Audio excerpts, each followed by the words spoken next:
Okay, let's check the time. Are we ready to go? It is 9:30. Good morning, everybody, and welcome to this webinar on healthy, non-gimmick eating.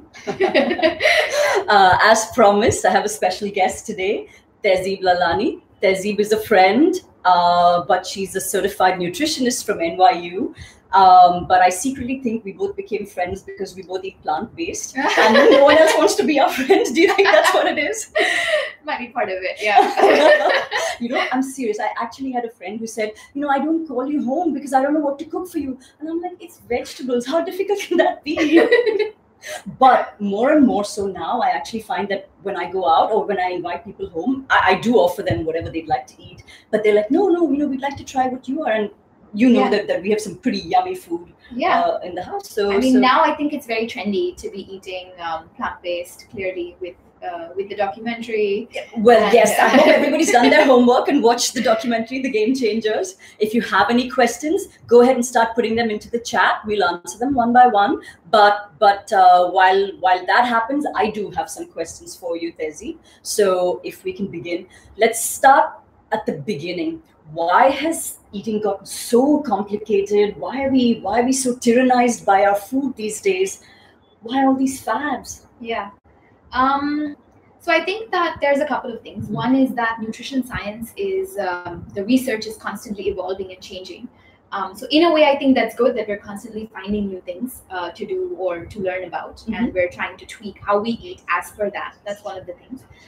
The other thing is that the human body is very complex, and there's a lot that we still don't know on a molecular level. So we could eat the exact same food, but the way you're able to metabolize and process it versus the way I am able to do that might be completely different. Okay. And there's so much that we don't know about it. Okay. That's the second thing. And the third thing I would say is that because of that, because everybody has a very unique relationship with their eating, with their food, something may have worked for someone, and they want to start talking about it.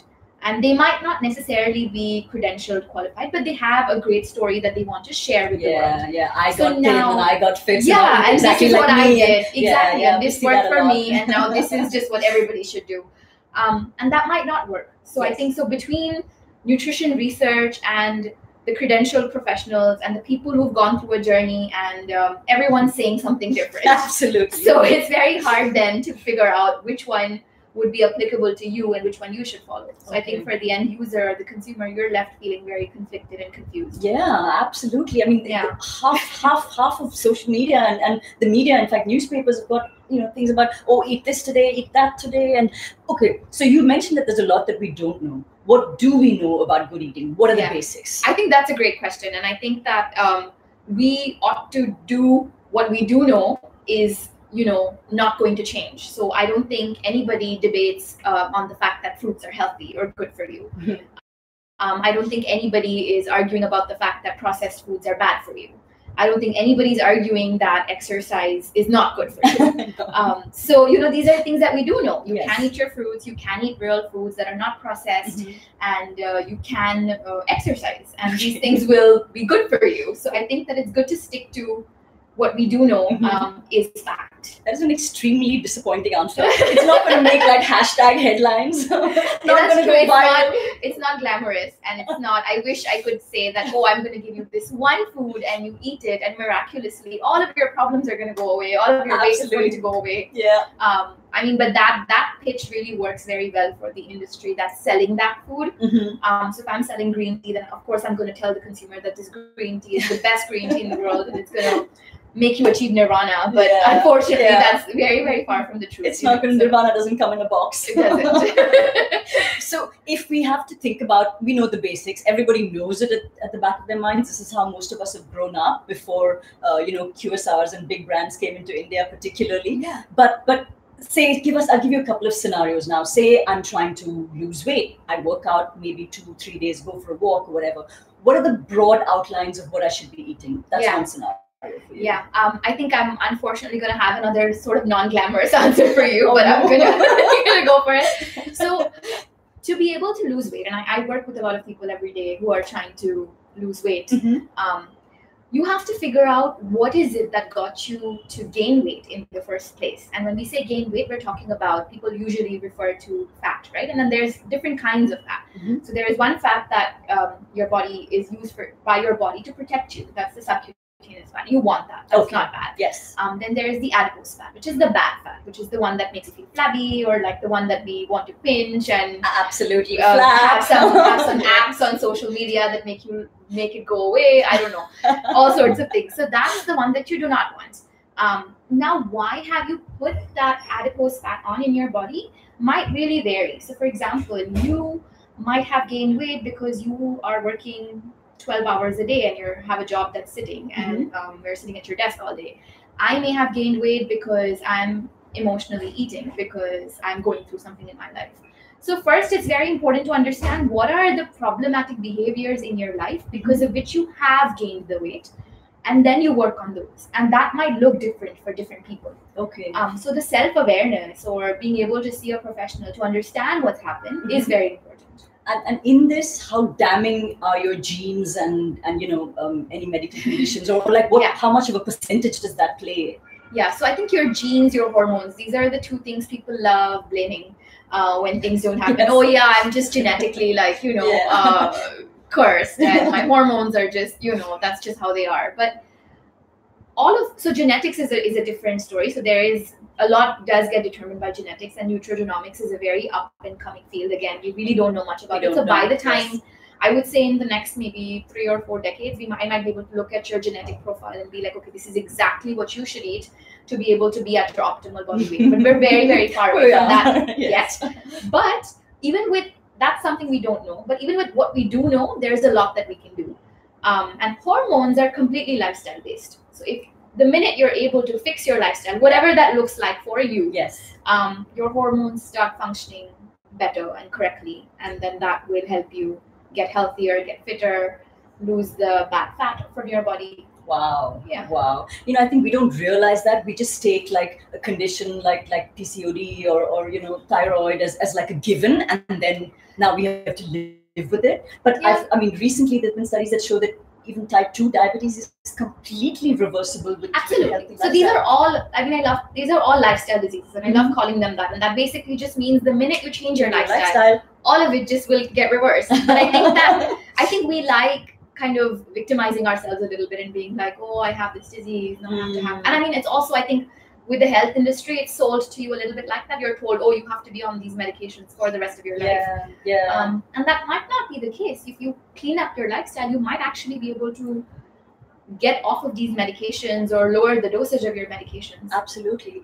I see that a lot as well, but it's getting that mindset change, right? Absolutely. Any kind of change takes a lot of work. Absolutely. And everything in our nature is trying to keep us exactly where we are, and to not go, because then it becomes uncertain, it becomes scary, and then they're worried like us that we may not have a life. We became weak, or we just don't know what's out there, and that's what keeps us in the safe zone. Absolutely. And in our comfort zone. Absolutely. But that's the mindset that I think both of us have been working on, trying to change with people that want to change, right? And I think that behavior change is really hard. If habit change is very hard. You know that. And but I think if you're able to use the process that we have, if you're able to build it up in small steps and make small changes at a time, if there's willingness, if there's ability, you create the environmental triggers that you need to, it's very much possible. Okay. But like you said, I think it really involves you getting out of your inertia and your comfort zone to be able to facilitate that change. But you're saying small change, but why do we all love big change? We're doing our keto diets, we're doing our intermittent fasting because we want overnight. I think you really hit the nail in the head over there. So I think in concept, we really like the idea of like a grand change, right? So you want to have I'll go back to the green tea. Nothing against green tea, but I'm just using that as an example. I'll give you this green tea and I'm going to tell you overnight it's going to solve all of your problems. I think that's so much more enticing than me telling you that, hey, listen, you're going to have to go to the gym several days a week for at least 6 months, and you're going to have to do XYZ with your food. I think that's a lot less enticing, right? Because it takes effort on your part. Absolutely. So, but how about the people who say that I have seen big change when I'm on keto, or intermittent fasting has worked great for me. I've dropped 8 kilos. What are your thoughts on that? Yeah. Let's talk about it one by one. So let's talk about the ketogenic diet first. Okay. So that I think was created to help children who are going through epileptic seizures, because the idea was that if you increase the fat in your diet, your brain is made up of fat tissue, so it kind of helps lower the episodes of these seizures, which was effective for that. Now people are using it for like a whole different reason.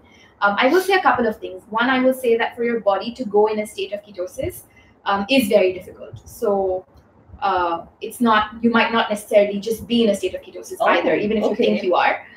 If you're eating something like keto cookies and keto cakes, that's just a buzzword now. You know, that's not, so we're not actually going into ketosis at that point. No, magically eating a cookie because it's called a keto cookie is not going to put you in a state of ketosis. I mean, there's a whole process around it. Okay. The other thing I will say is that it is very dangerous. It comes with a lot of side effects. Now, just because these are not side effects that you can tangibly see, you can't see what's happening to your kidneys, you can't see what's happening to your brain cells. But that doesn't mean that, you know, it's not there. So I think that is very dangerous. And ultimately, I would just encourage people to ask themselves, if it's something that you cannot do for the rest of your life, is it worth getting onto in the first place? Well, I get a lot of like post keto people, so there seems to be like a bigger weight gain once they get off the diet. Right. And I mean that does happen. I've seen some instances where people are able to keep the weight off, and I'll tell you, it's a little bit of a nuance. So let me try and explain it. So you might have, say for example, you might have a completely unhealthy lifestyle. You have massive sugar cravings. You do not want to go exercise. Your sleep schedule is completely skewed. You have an overeating problem. Now you're like, no, I'm gonna change things around. I'm gonna go on this like extremely life-changing diet, extremely restrictive ketogenic diet. I'm gonna see where that takes me. Now, while you're doing that, you also start changing. You do start adding more fruits in your diet. You start adding more vegetables. You start going for your walk. You start taking care of you're just more conscious of what you're you more put in your mouth, and then do with your body. Absolutely. And then maybe even when you stop being in a state of ketosis, if you've managed to make those changes, that's probably what's giving you the healthier body or the healthier. But our brain likes to make the association with whatever confirmation bias, right? Exactly. Yeah, I just want to do like, oh, this works, so you know what? I mean, this is what it is. This is what it was. We just like to simplify things. And I mean, what I will say is that it's really never one thing. You know, again, I'll go back to the green tea. It's not one thing. It's going to be a cumulative effect of like a bunch of different things that you may have done.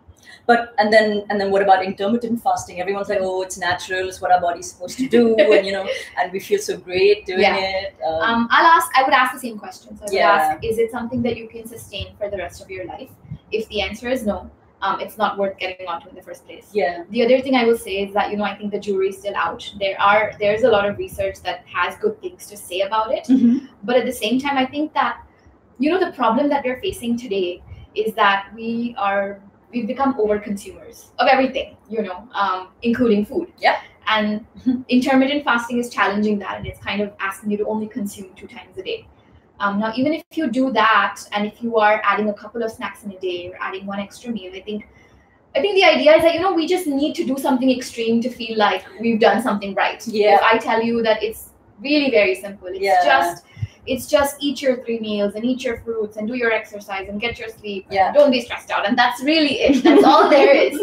But there's so much, there's so many like intricacies within that, that those are hard to figure out. Yeah. But we sort of feel kind of pious if we're doing something that feels hard on ourselves. Exactly. Like, if it's hurting us, it must be good for us. It's like the green juices that we drink, and I'm like, it's bitter, so it must be really good. Yeah. And, you know, I mean, I keep saying just eat your palak instead, you know. Exactly. And you'll have your fiber. Absolutely. And you chew and you give yourself biofeedback that now I'm chewing, now I'm getting full. If you just like slurp the whole thing down, it just bypassed so much of the digestion. Yeah. So yeah, you're but so I guess astute. been there, done that. Okay, so now to the big topic that we've been that our homework required us to check out. Yes. The documentary, The Game Changers. Everyone's talking about it these days. Yes, it seems to be promoting a vegan or plant-based lifestyle, and you know, you see some fabulous athletes that have gone to super heights in their career, and they attribute it to their diet. What are your thoughts on the documentary? And this isn't a judgment. This is just our opinion on this. So Tehzeeb, I value yours. So I mean, I would say that the message, while I was watching it, I was like, yeah, okay. So I mean, plant-based eating plants is a good thing. I mean, do we really need a reaffirmation for something like that? Well, sometimes we do, I think. I guess, but so I do think that the message that I took away from the documentary was that you can get. You don't need to eat animal-based protein to be able to get a complete source of protein in your body, which I think is very valid and very relevant as a message. But what I will say is that if you watch that documentary and if you're feeling shitty about eating your meat and you're feeling like, oh my God, and you love your meat, and it's making you feel bad about it, I would say that that might be like difficult.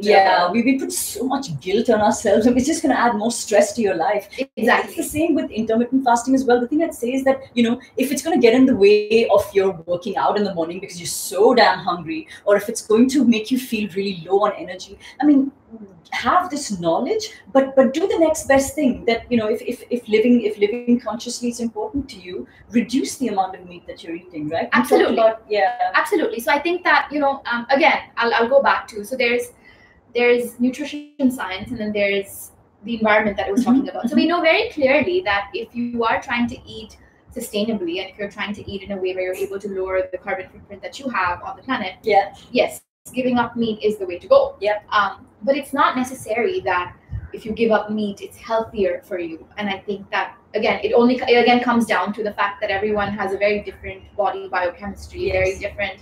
We operate very differently on a molecular level, and even keeping all of the chemistry aside, there's a lot of food is a very emotional process. So there's a lot of associations. So at least for me, I would say that for me, my job as a nutrition counselor is not to preach ideology. So I will not preach veganism or eating meat, or I will not ask someone to drink red wine when they don't drink for their heart health, right? So we're not here to inflict our biases on someone else. It's about, okay, what are the eating choices that you are making?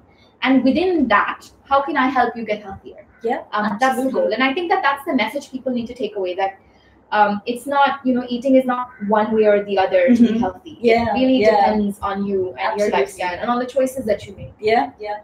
For sure. One of the questions that came up for me personally when I was watching this, and although my husband and I eat plant-based, I don't inflict my choices on my kids.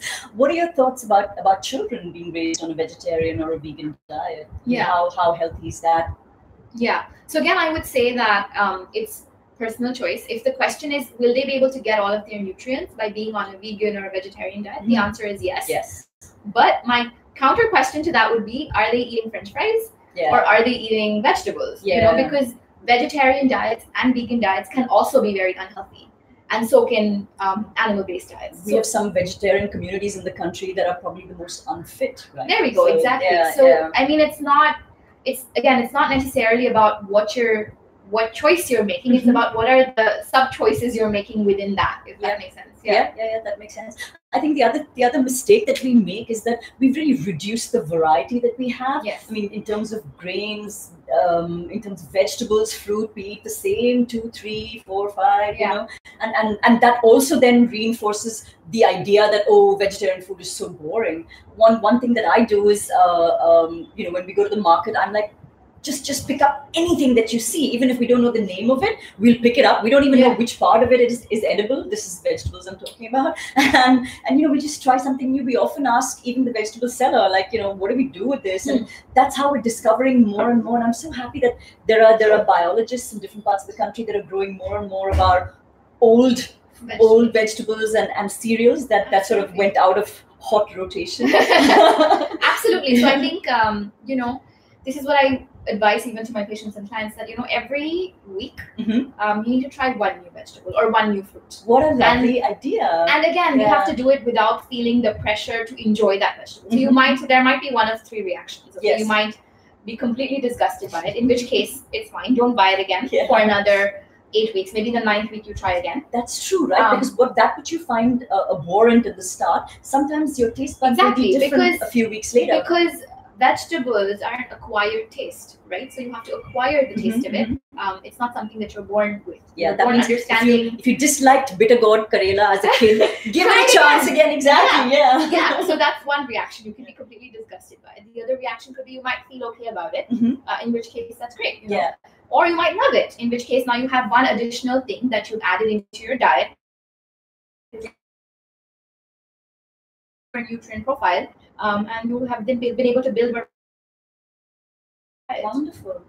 I would add though that one thing I often sort of encourage people to think about is also not to think too much about likes and dislikes when it comes to food. I mean, food doesn't have to be only entertainment and dopamine hits and instant gratification. Yeah. It's fuel at the end of the day. Yeah. So if we're so focused on I like this and I don't like that, I mean it's going to be down to the French fries and the three other. Absolutely. So I would say that there's two aspects to that. So one is we want the dopamine hits or that come from like the fried food, excessive salt, excessive fat, or excessive sugar. If you're constantly craving that, then there is something that might chemically or hormonally be wrong in the body. Yeah. The other thing is that if you're able to eat with sort of love and nourishment, your vegetables, your fruits, your other foods, and feel satiated after that meal, I think that's very important. But if you're eating with like I have people come up to me and be like, I hate eating it, but it's okay, I'll do it because I need to.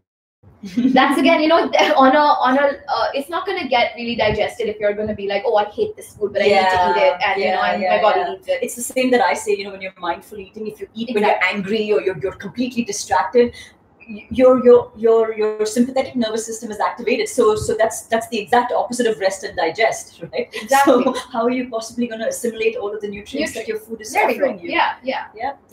Yeah, that's so true. Let's go back to the game changers again for a minute. This is about elite athletes now, which is also the biggest question we get about veganism, which is that they don't seem to be taking any supplements on this. Do we need to? I mean, say I work out like 2 or 3 times a week. Again, I can go back to that example, and I want to eat plant-based. Do I need to take a protein supplement? Yeah. So or any protein or any other supplement. Let's talk about B12 and all so let's talk about both of them. Let's talk about nutrient supplements first. Now there are certain instances where they become very important. So for example, if you're a smoker, your body on a cellular level is going through a lot of damage. So you do need to supplement like a vitamin C or a vitamin E.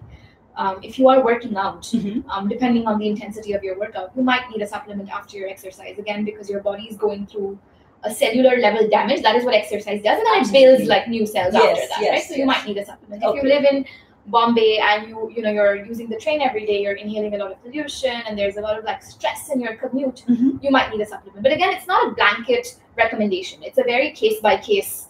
If there are women who are deficient in iron, people are deficient in B12 and vitamin D. So of course, ideally, you need to get it through your food. And what I will say though, a supplement has to supplement a good diet. It can't be a replacement. It can be a replacement, absolutely. So you can't be eating unhealthy foods all the time and then be like, oh, I'm just going to get my supplements and that's just going to give me my nutrients. It doesn't work like that. Okay.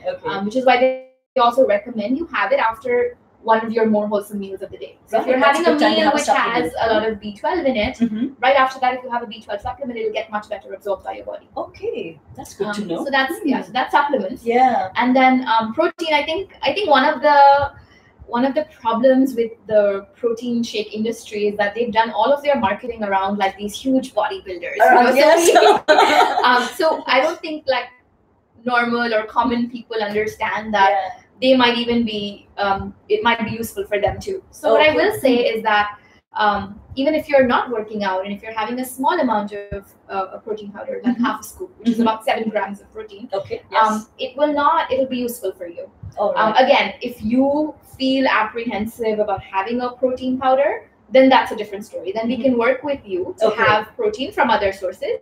But having said that, if you were to have protein supplements, it's not going to harm you. It's only going to help you unless you're overdosing on it. So, if you're only having protein, like this is how, again, coming back to we do everything at extremes. So if you're only having steak and you're only having eggs and then you're having protein and there's no carbohydrates, no fat, no fruit, no fiber, nothing in your diet, then it's gonna have a negative impact on your body. I mean, anything in extreme. Like, even if you're having just bowls of broccoli, just because it's healthy, if you're overeating or having it in excess, it's going to be bad for you. So just the concept, then again, of balance, of moderation, of variety, all of these need to get embedded into our into our diets. Okay. Guys, if you have any questions, do send them in. We were happy to take them. I'm really surprised. We normally get a lot of questions, and clearly you are quite mesmerizing in what you're saying. Really, this has been amazing, Tezu.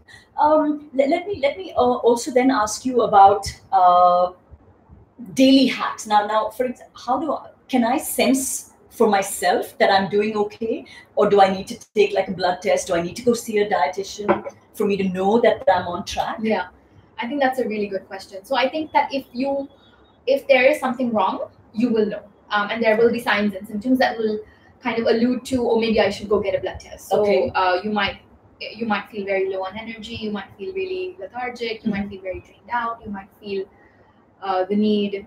You might have sugar cravings. So if any of those, you might have a hard time falling asleep at night. If you're having any of these symptoms, you might have irregular menstrual cycles for a woman.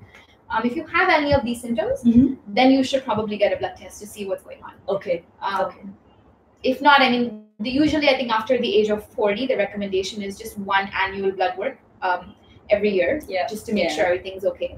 And if something's not okay, then you can work on fixing that, and you test yourself again every 12 weeks or so, which is 3 months. Right. Till it's fixed. And in terms of the diet, I mean, do we need a professional? When do we need a professional? Yeah. What is it that you find? What frustrates you about your profession? So I would say that, I mean, I would say that if you are on track, you will know if you need a professional. If you feel like you're eating and you constantly have questions about, oh, but is this the right decision? Is it not? What am I supposed to do? How am I supposed to do this? Then it might be good to seek help from a professional. But if you feel like your blood work is fine, you're exercising, everything's working out well for you, I don't think you'd need one. But I mean, just to play devil's advocate here, I would say that if you feel like it's just good to see one just to make sure that everything's okay, like a one-off session, I think that might not be a bad idea. I couldn't agree more. I feel like one of the biggest investments you can make is into your health and into your eating, because this is the vehicle that has to carry you to achieve all your big goals. Absolutely. And so if we don't invest in that, what else should we be putting our money and our time? And I think so. Going back to the challenge and to when, I would say that don't wait till things escalate to see someone. Even when things are okay, or when you just start to feel something going off, that's immediately when you get help from any health professional, not just a dietitian, but a doctor or a physiotherapist or whoever. Like, don't wait till things really build up. Yeah, you must see a lot of that. What are the biggest frustrations for you as a dietitian? I mean, what is the one message you'd want to give, people that aren't in yet? So, I mean, that is one of the biggest challenges. I think that one is that people sort of, when they get a really bad blood work or something really happens, that's when they seek help.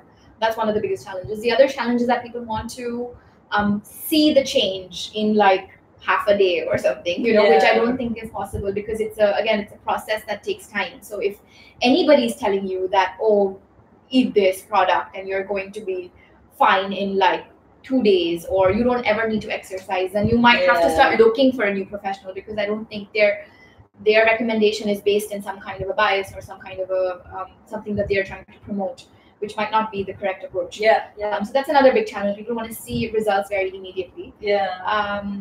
I think those are. And what about our obsession with weight? I mean, I know that your consultancy is called Scale Beyond Scale. Does that have something to do with the scales and weight? So I mean, it was a very strategically thought of name. So when I started working with people, even before I built a company, I realized that the recurring trend I was seeing is that everybody was really obsessed with the number on the weight scale. And so you put on 100 grams and you start feeling really bad about yourself, and you lose like the same 100 grams and you feel really good and you want to celebrate. One more way for us to go through the ringer on a daily basis. Why we stress ourselves out like this? And I just feel like that's, I mean, just from a scientific perspective, that's so flawed. You could be wearing a different pair of jeans. You would have not done your business in the morning. Like, it could be so many things because of which that kind of changes, right? So I think you have to start we have to start becoming more intelligent in what we look at. I mean, you look at something that's beyond the number on that weighing scale, and not allow that to like determine our self-worth, our self-confidence, how we feel that day. That's so true. And I think also in terms of just holistically looking at it, like you said, it's not just about the eating. You mentioned we need to have good exercise, we need to have good sleep. If you had a few tips for anybody that's wherever we are right now, what are the few things we can start doing immediately that's going to build towards a healthier life? What would your advice be? That's a great question. I think so. The first thing I would say is that look at what you're currently eating, and plug what you think is problematic. So if you think that you have to eat at restaurants way too much because you have a lot of work meetings that you go to, or if you think that you come back from work only at 10 p.m. so you only eat dinner at 10:30 and then you go to bed at midnight. As a lot of us Indians do. Yeah, so you're having it really late. So figure out what is problematic in your lifestyle. Okay. Figure out just one thing, the most problematic. So if you find like say 4 things, try to prioritize them into like priority, high priority, medium priority, low priority. Yeah, okay? yeah. So whatever is the high priority, start with that and try to change that. Work on it. Give yourself at least 2 weeks. Okay. Once you feel like you have kind of figured out a solution, Yeah. so it could be maybe you're eating a dinner at work at 7 or 8 p.m. and then you're having another meal that's not like a full-fledged dinner when you come back home. That could be a solution. So figure out what that is, change that one thing, and do that every week or every 2 weeks. Try to change one habit. Change one small habit. Change one small habit. Yeah, that makes a lot of sense. So that's one. The other thing that might work for everybody is just eating less processed food. I think it really sort of finds its way in our diet.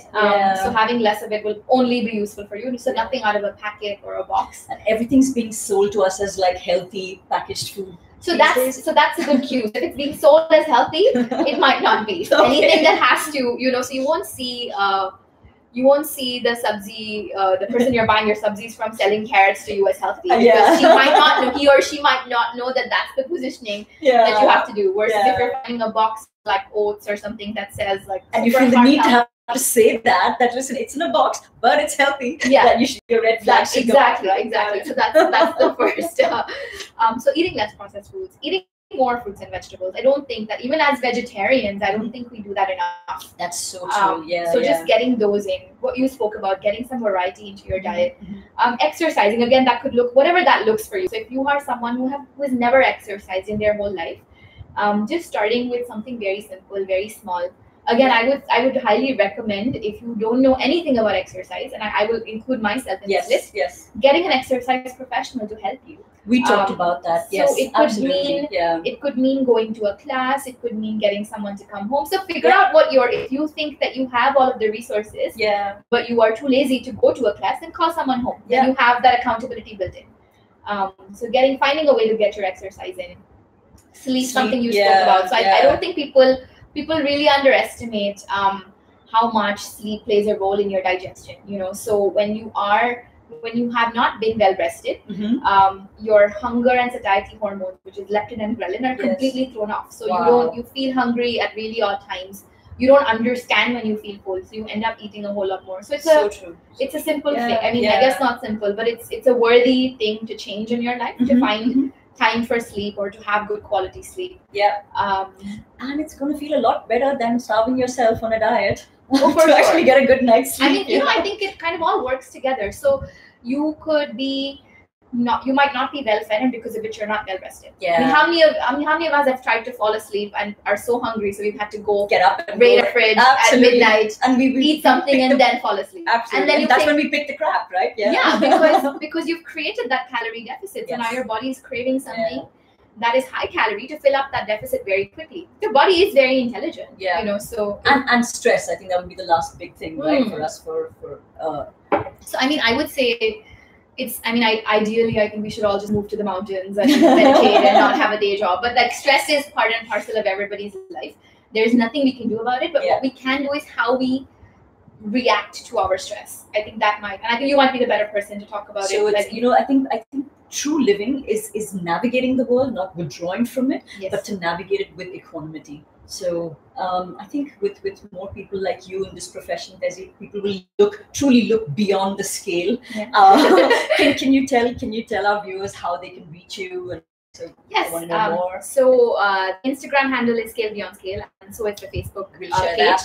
And the website is also called scalebeyondscale.com. And if you want to reach out on email, then it's info@scalebeyondscale.com. Okay, great. Tezzy, we like to keep it at like half hour because everyone's got busy Saturdays. Thank you so much for Thank this. you so much for having me. Would you care to join me in a plant-based breakfast after this? Absolutely. Thank you, everybody, for joining us, and catch you again soon. Good luck with your 100 days of focus. Thank you, Tezzy. Bye, everyone.